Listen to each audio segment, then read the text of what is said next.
का झंडा अपने ऑफिस में ला रहे हैं। मैंने कहा ये झंडा लगेगा और हम इसके साथ हैं, हमें इसके साथ रहना है।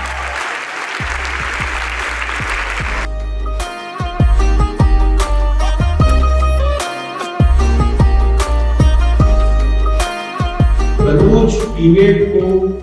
वही बात देखना कि जंग में सोशल मीडिया से जो किसी को पता नहीं कौन सही है कौन गलत है, और हमारे स्पेशलाइजेशन में एक गेट मिस्टेक है जिसकी वजह से ये दूसरों के हाथों में इस्तेमाल होता है।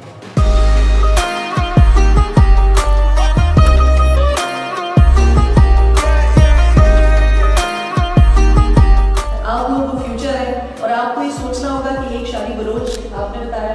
एक चैप्टर वो भी है और एक बलूचिस्तान की वो सक्सेस स्टोरीज है जो मैं भी बैठकर मैगजीन पे देख रही थी। तो अब आप लोगों ने डिसाइड करना है कि आपने लेफ्ट साइड लेना है या राइट साइड लेना है, बट पाकिस्तान को अपने सॉफ्ट इमेज के लिए और अपनी तरक्की के लिए आप ही लोगों की ज़रूरत है और आपको